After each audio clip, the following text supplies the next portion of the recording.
Eu achei muito legal porque eu normalmente fico em casa jogando, jogo muito, não saio de casa. E eu achei muito legal, por causa que eu adoro física. Então sair de casa foi legal.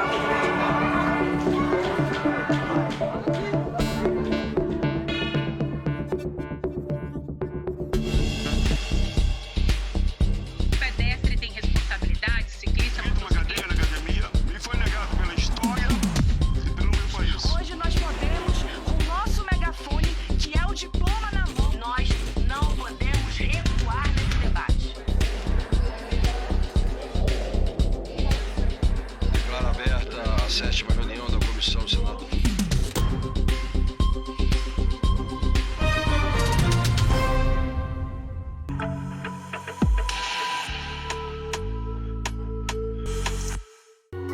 Por lei, a ciência e o pesquisador brasileiro têm um dia nacional, 8 de julho. A data é uma homenagem à fundação da SBPC, a Sociedade Brasileira para o Progresso da Ciência, em 1948. A importância da ciência, eu gostaria de dizer que ela é importante para a conservação da vida das pessoas, da vida do planeta e também para transformar a vida das pessoas. Cada vez mais existir a elaboração de políticas com base em resultados científicos. Quer dizer, se você mostra essa importância da ciência, você está valorizando a ciência. Cada vez mais eu acho que tem que se divulgar. E eu digo sempre que tem que se divulgar não só o resultado, mas procedimentos, ou seja, a vacina foi descoberta. Como a vacina foi descoberta? Para legitimar mais a ciência, é importante também que se saiba como, os procedimentos. A gente veio de Belo Horizonte e uma amiga da escolinha da nossa filha indicou. Ela falou, um passeio legal para ir lá é o SESI-Lab. Quando a gente estava lá em Brasília, fomos. Aí falamos com a família aqui, eles falaram que era super legal mesmo e tudo. E aí a gente veio hoje, né, filha? Sim. Nós viemos conhecer o espaço e achamos interessantes, porque a gente é de Minas, de Belo Horizonte, a gente não tem um espaço que tem essas atividades. O seu espaço que é interativo e muito importante para o desenvolvimento da criança, até para ela ter uma percepção melhor do concreto, né? Eles interagem aqui junto com outras crianças e jovens de diversas idades. Como ele vê as coisas na parte física na escola, aqui ele tem a oportunidade de ver na prática como acontece, ver tudo que ele aprende lá de uma forma mais lúdica do que ele tem lá só na teoria. Essa interação, né, para tirar um pouco eles do universo da tela, né, só da tela, e vivenciar mesmo as experiências. Então é importante essa interação com os coleguinhas, que tem tem outros estudantes, eles podem fazer trocas, né, e coisas que eles não veem hoje. Despertar o interesse dos estudantes, independente de escola pública ou escola privada, para a ciência e para as áreas tecnológicas é algo muito importante, né? Porque muitos deles têm esse bichinho dentro de si, essa curiosidade, mas acabam não tendo isso tão estimulado e desenvolvido durante a sua formação inicial, lá no ensino médio ou mesmo no ensino fundamental.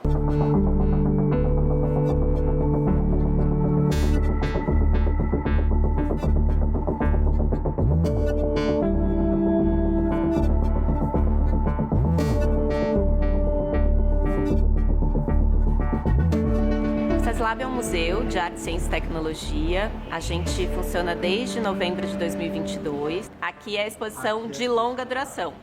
O térreo onde a gente está funciona a exposição principal, que são 3 galerias. A Fenômenos no Mundo, que é essa galeria que a gente está e que continua, a Aprender Fazendo e a Imaginando Futuros, que fica no primeiro pavimento. Essas 3 galerias compõem a nossa exposição de longa duração, a exposição principal do museu. Para despertar o conhecimento também das crianças e dos jovens, a gente precisa trabalhar melhor isso, né? Trazer para as escolas e levar essa provocação, né? Para que haja uma interação melhor entre a educação e as instituições de ciência e tecnologia propriamente ditas, né? as universidades, os institutos de pesquisa, né, que nós chamamos instituições de ciência e tecnologia, e até aquelas instituições que fazem a transferência de tecnologia. Então, precisa haver um pouco mais de interação, né, de momentos de integração entre essa área educacional e essa área científica para despertar novos talentos. Eu sou oriunda de escola pública, do interior de São Paulo, uma cidade bem pequenininha.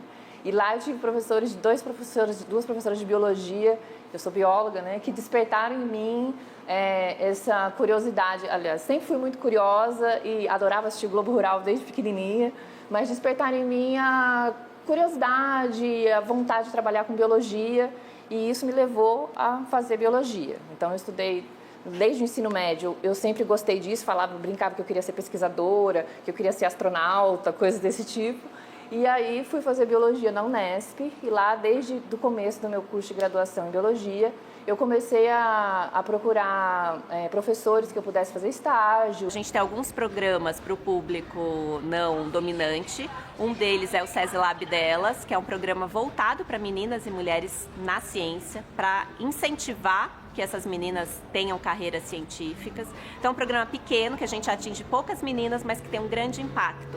A gente está no segundo ciclo, a gente tem 30 meninas e 10 professoras que participam de várias escolas. A gente faz uma seleção entre escolas públicas e escolas do SESI, e essas meninas passam por um ciclo de 1 ano de formação e prototipagem de um projeto.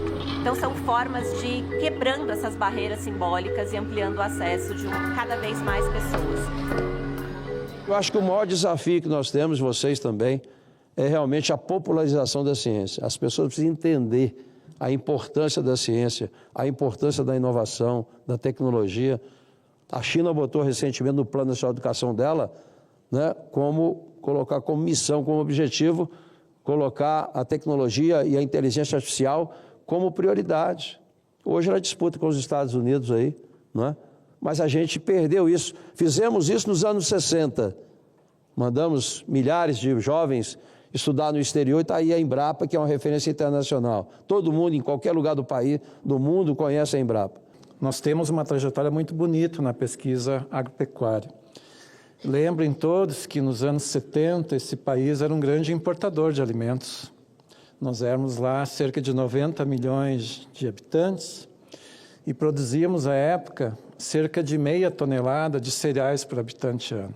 Essa trajetória nos levou, após 50 anos, a sermos hoje um dos grandes produtores mundiais de alimentos e nos permite hoje garantir a oferta de mais de 1,5 tonelada de cereais por habitante ano.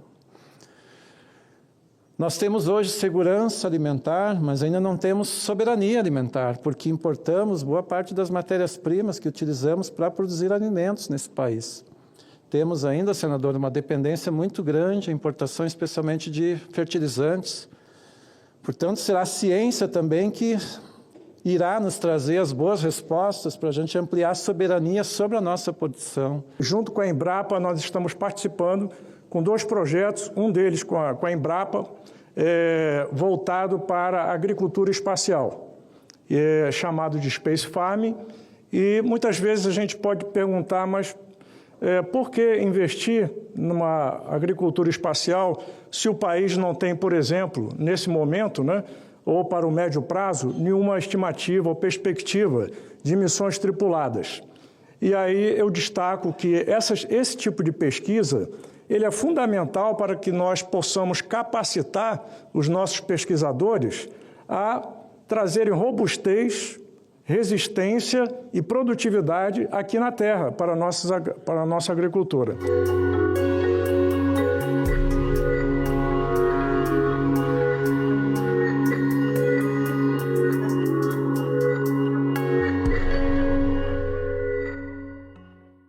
A Antártica ela é muito mais do que apenas pinguim e gelo, por exemplo.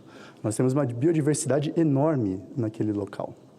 E essa biodiversidade enorme, né, ela tem sido também explorada, né, junto ao Programa Antártico Brasileiro desde 1982, quando nós tivemos, então, a primeira expedição ao continente gelado e quando, no ano seguinte, o Brasil se tornou membro consultivo do Tratado Antártico. O Brasil tem o Programa Antártico como um programa de Estado, muito bem dito agora há pouco. pelo Sonda Astronauta Marcos Pontes, o que faz com que ele tenha essa longevidade. Mas isso não quer dizer que sempre seja um caminho fácil, digamos assim, para a pesquisa em nosso país. Né? Atualmente, o Plano Antártida é composto por 29 projetos de pesquisa. Né? Eu me sinto honrado de poder aqui representar esses 29 coordenadores também. Além disso, nós temos também vários estudos sendo relacionados com atmosfera, oceano, microplásticos e etc. E todo esse conhecimento de estudos da Antártica, ele também fez com que o interesse do Brasil no Ártico também surgisse. Tanto que em 2023 nós tivemos a primeira expedição oficial brasileira ao Ártico. E na busca por mais recursos, uma proposta de emenda à Constituição dobra o investimento em ciência, tecnologia e inovação até 2033, dos atuais 1,2% para 2,5% do Produto Interno Bruto. Aumentar os recursos investidos em pesquisa e desenvolvimento no país dos ridiculamente baixo, cerca de 1% do PIB, para aproximadamente 2,5% ou acima de 2,5% do PIB num prazo de 10 anos. O que nos levaria a ficar próximos da OCDE, dos países da média da OCDE, de 2,73%. E ainda muito distante de alguns países como Japão, Coreia, Israel, que estão lá nos 5%. Mas isso nos daria uma luz, pelo menos, de ir para frente com a nossa ciência, que significa isso com correlação direta, e para frente também com o desenvolvimento econômico e social do país. Isso aí significa, na prática, toda a articulação feita com as empresas, com o setor do terceiro setor, para que investimentos sejam feitos. Então, quando a Samsung, por exemplo, constrói um laboratório lá em Manaus, isso aí é computado. Quando o Eldorado constrói um laboratório lá em Campinas, isso é computado. Não é só dinheiro público, isso aí é dinheiro privado, a maior parte vem disso. A ciência é a nossa bússola indispensável e deve ser prioridade de financiamento em uma era de desafios globais. Estamos em uma encruzilhada sem igual na história da humanidade. Nosso planeta responde a um clima em transformação, elevação do nível do oceano, intensificação dos eventos extremos, mudança de ecossistemas, perda de biodiversidade. Ainda a recente pandemia de Covid-19 e a propagação da gripe aviária nos lembram de nossa vulnerabilidade interconectada. As desigualdades se aprofundam, ameaçando a coesão social. A segurança alimentar persiste enquanto os recursos diminuem. Novas tecnologias surgem a um ritmo veloz, prometendo progresso, mas também apresentando profundas questões éticas e sociais. Diante da complexidade e múltiplos desafios globais de desenvolvimento, temos uma ferramenta indispensável, a ciência. É a busca rigorosa da compreensão das leis fundamentais que regem nosso universo, nosso planeta e nós mesmos. E o mais importante, é o mecanismo que transforma esse entendimento em soluções. A ciência hoje, desde então, na era moderna, ela hoje é um instrumento de soberania, de desenvolvimento, de combate à pobreza e mais, de sobrevivência. Nós só conseguimos ser 8 bilhões, talvez 9 bilhões de habitantes no planeta, graças à ciência e graças ao pesquisador científico. Por isso, a importância de se comemorar e de se dar importância ao dia de hoje, valorizando, definindo metas e cobrando dos nossos governantes verba, estratégia e, mais ainda, a importância que a ciência e o pesquisador científico devem ter nos dias de hoje. Todos os países desenvolvidos, sem exceção, sem qualquer exceção, o que eles fizeram para ser desenvolvidos como são hoje?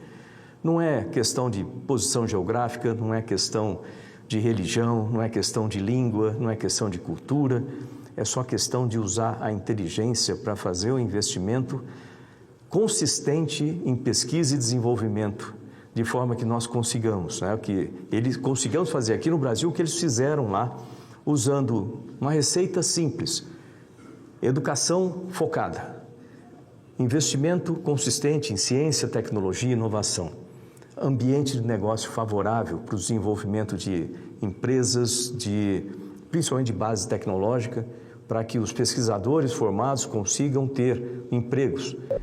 O que é muito presente na nossa vida é a resiliência, porque a ciência, a pesquisa, a maioria das coisas que a gente faz, dos experimentos, eles dão errado.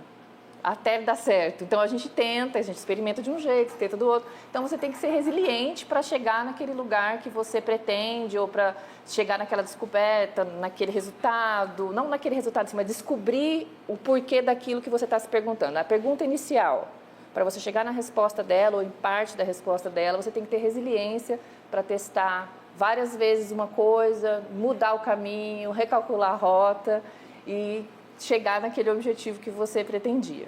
Eu queria dizer que com essa questão da comunicação pública da ciência, a gente tem aquela imagem do eureka, né?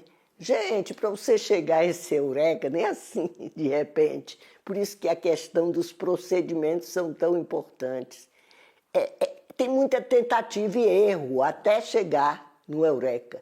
Então, por isso que é muito importante a questão da estabilidade do financiamento. Nós temos que fortalecer as carreiras de pesquisadores no Brasil. Normalmente essa é uma tarefa muito difícil de acontecer. Normalmente os pesquisadores estão dentro das universidades, o que não é errado.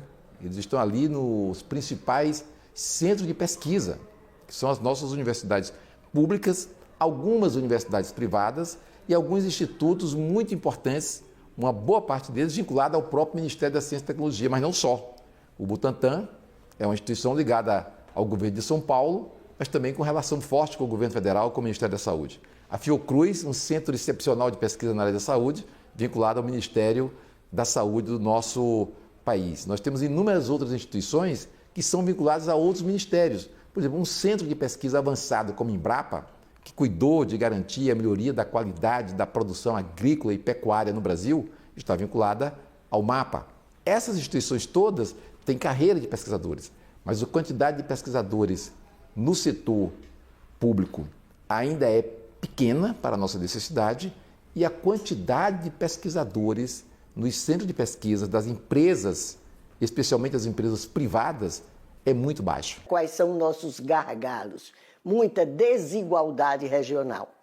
Esse é um problema que nós temos, quer dizer, precisamos fomentar cada vez mais a pesquisa, a ciência na região norte, na região nordeste, no centro-oeste. 90% da nossa produção vem das universidades.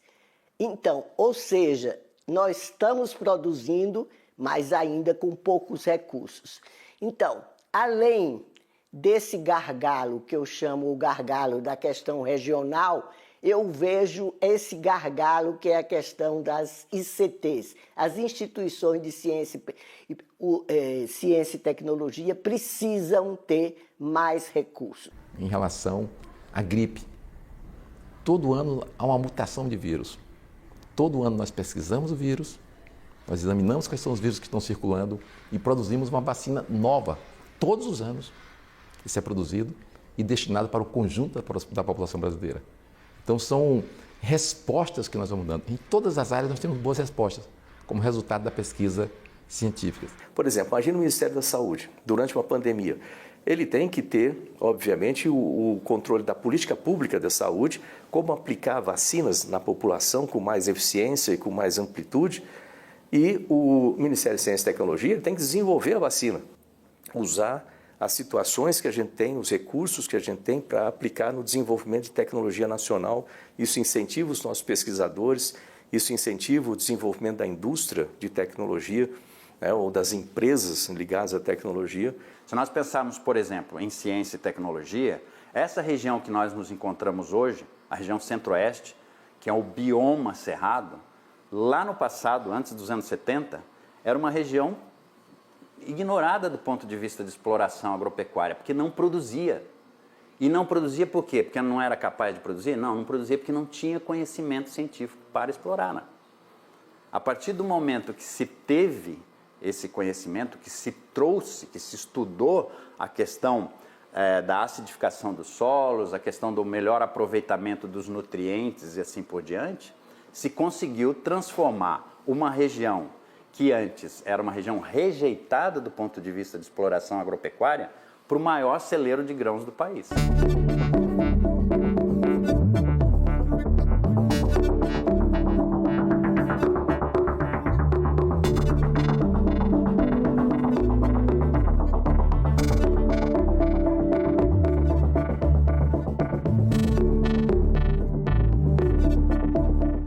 Então você tem que sempre pensar muito conjuntamente a estratégia de você formar o pessoal, depois ter um mercado de trabalho aguçado e ter centros de pesquisas muito fortes. Então nós temos ampliado esse trabalho, nós estamos reforçando imensamente o nosso laboratório Sirius, que é um laboratório de luz fantástico, que está sediado ali na cidade de Campinas, em São Paulo. Estamos ligando ao Sirius o Orion, que é um laboratório de segurança máxima na área de biotecnologia. Isso dá uma resposta também super positiva, talvez o maior laboratório de pesquisa de toda a América Latina na área de biotecnologia vai ser o nosso Orion, com segurança máxima, que é um NB4.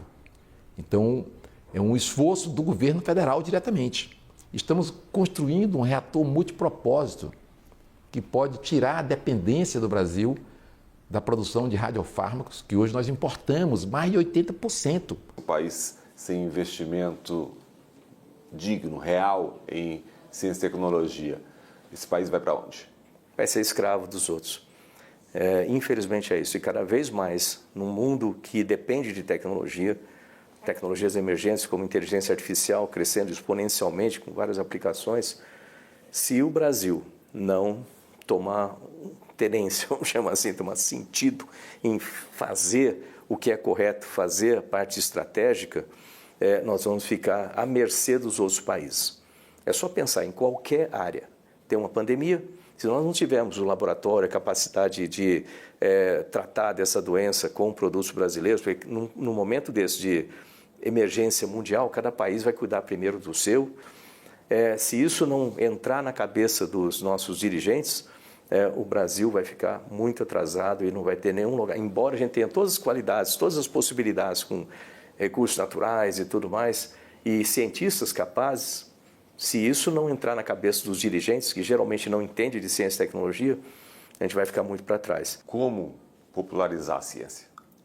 Primeiro, você começa, por exemplo, coloquei um projeto de lei que destina 10% do FNDCT para popularização e promoção. Primeiro, você precisa ter recurso. Você precisa colocar sistemas como laboratórios, isso não é caro se colocar, equipar as escolas com uma infraestrutura mínima para que eles possam desenvolver ciência e ensinar da forma mais adequada para os alunos hoje em dia, em que os alunos utilizem o conhecimento básico de física, matemática, para resolver problemas que são ligados à ciência. Já está provado que existe uma relação positiva direta entre investimentos em ciência e tecnologia e índice de desenvolvimento urbano, o que é resumido na sigla IDH.